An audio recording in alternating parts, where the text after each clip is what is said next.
लोग इसका second number देखते हैं। सेकेंड नंबर में यहाँ पर फंक्शन दिया हुआ है, हम इसे ले लेते हैं लेट y इक्वल टू में जी एक्स इक्वल टू में फंक्शन क्या है cos x plus pi by 4। तो चलिए इसके लिए एक चार्ट बना लेते हैं और फिर इसका हम लोग ग्राफ देखेंगे। चलिए तो यहाँ पर हम लोग ले लेते हैं x, यहाँ x प्लस पाई बाई 4 और यहाँ पर कॉस x प्लस में पाई बाई 4। चलिए अब यहाँ पर देखते हैं इसके सॉल्यूशन को। हम लोग x के वैल्यूज को पहले लिख देते हैं 0, pi by 6, pi by 4, pi by 3, pi by 2, 2 pi by 3, 3 pi by 4, 5 pi by 6 और यहाँ पर पाई। चलिए अब देखिए x में से x में 0 पाई बाई 4 ऐड होगा तो पाई बाई 4 ही आएगा। अच्छा यहाँ पे देखिए पाई बाई 6 और पाई बाई 4 को ऐड करेंगे तो pi by 6 pi by 4 add हो जाएगा तो यहाँ पे आ जाएगा आपका 5 पाई बाई 12। ठीक है। अच्छा अब इसके बाद हम लोग देखते हैं पाई बाई 4 ऐड करेंगे तो पाई बाई 2 हो जाएगा और ये पाई बाई 3 और पाई बाई 4 ऐड होगा, पाई बाई 3 और पाई बाई 4 ऐड होगा तो ये 60 और ये आपका 45 तो 105 डिग्री।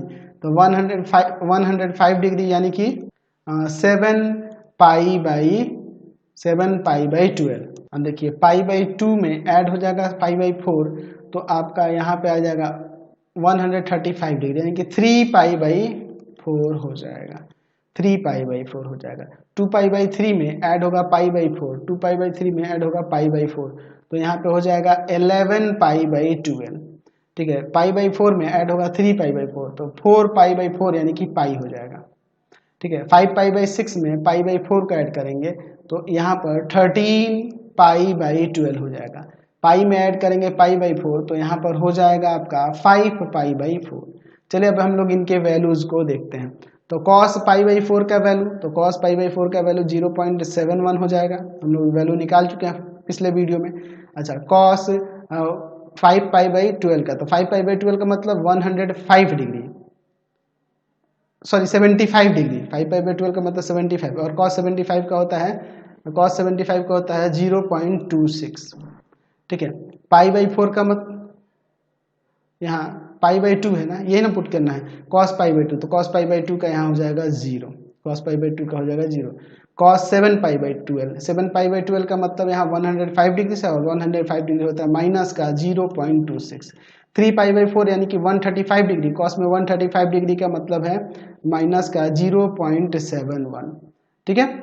अच्छा अब इसके बाद हम लोग देख रहे हैं 11 पाई बाई 12 तो ये यहाँ पे हो जाएगा आपका 165 डिग्री, तो 165 डिग्री का होता है माइनस का 0.97 और cos 180 का माइनस का 1, फिर cos 13 पाई बाई 12 तो 13 पाई बाई 12 का मतलब कितना डिग्री से है आपका, इसे आप ऐसे भी तो लिख सकते हैं ना, cos पाई प्लस का पाई बाई 12 तो ये आपका थर्ड क्वाड्रेंट में चल जाएगा, निगेटिव आ जाएगा, cos पाई बाई 12 आ जाएगा माइनस का, तो माइनस cos पाई बाई 12 मतलब कि माइनस का cos पाई बाई 12 का वैल्यू क्या होता है 0.97 ना। ठीक है, 15 डिग्री का तो माइनस में हो जाएगा क्योंकि यहाँ बाहर माइनस है। अच्छा cos 5 पाई बाई 4 का, तो इसे आप लिख सकते हैं cos pi plus pi by 4, ये भी आपका चला जाएगा थर्ड क्वाड्रेंट में, माइनस का cos पाई बाई 4 यानी कि माइनस cos पाई बाई 4 यानी आ जाएगा यहाँ पर अगर हम लोग बात करें तो आ जाएगा माइनस का 0.71। ठीक है, ये माइनस बाहर है ना कि cos माइनस पाई बाई 4 हो रहा है, यहाँ माइनस का cos पाई बाई 4 यानी माइनस का 0.71। अब चलिए हम लोग इसका ग्राफ खींचते हैं।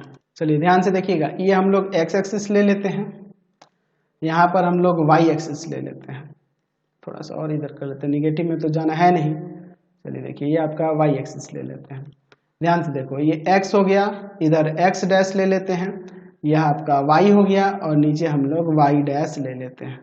ठीक है, चलिए 1 2 3 4 5 यहाँ पे पाई बाई 2 लेते हैं, 1 2 3 4 5 यहाँ पे पाई ले लेते हैं। ठीक है, ज़्यादा स्पेस इसलिए है क्योंकि हमें 180 तक ही तो जाना है। चलिए देखते हैं, यहाँ पर 1 ले लेते हैं, यहाँ हम लोग 1 2 3 4 यहाँ -1 ले लेते हैं। तो यहाँ पे देखो आपका 0.5 होगा, यहाँ 0.25 होगा, यहाँ 0.75 होगा, यहाँ माइनस का 0.25, यहाँ माइनस का 0.5 और माइनस का 0.75। चलिए अब इसके बीच में देखिए, यहाँ पर एंगल्स में देख लीजिए, यहाँ π/6 है, यहाँ आपका π/3 है और इन दोनों के बीच π/4 है।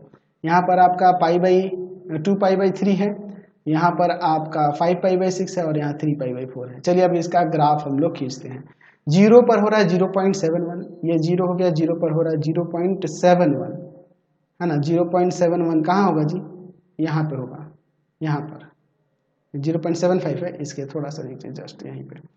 π/6 पर 0.26 यहाँ पे होगा। फिर उसके बाद देख रहे हैं π/4 पर 0, π/4 पर 0, π/3 पर माइनस का 0.26, फिर उसके बाद है π/2 माइनस का 0.71, माइनस का 0.71, ठीक है। फिर उसके बाद है आपका 2 π/3 पर माइनस का 0.97, ठीक है। 3 π/4 पर माइनस का 1, 5 π/6 पर माइनस का 0.97, माइनस का 0.97 और पाई पर माइनस का 0.71, यही ना हो रहा है। चलिए तो अब इसके लिए इसका ग्राफ हम लोग ऐसे खींच देते हैं, ध्यान से देखिएगा। चलिए यही ना, ऐसे ही ना मिलाएंगे, ठीक है। यही आपका ग्राफ बन रहा है, यहाँ पर ध्यान से देखिए, ये ना ग्राफ बन रहा है। चलिए समझ गए, कोई दिक्कत नहीं है। तो इसी तरह से ये ग्राफ हो गया किसका, gx इक्वल टू जो फंक्शन दिया है cos x प्लस π/4 और जहाँ x लाई करता है 0 to कहाँ तक, पाई तक में हमने इसका ग्राफ खींचा है। समझ गए। तो ग्राफ में ज्यादा क्वेश्चन रखेंगे तो आपको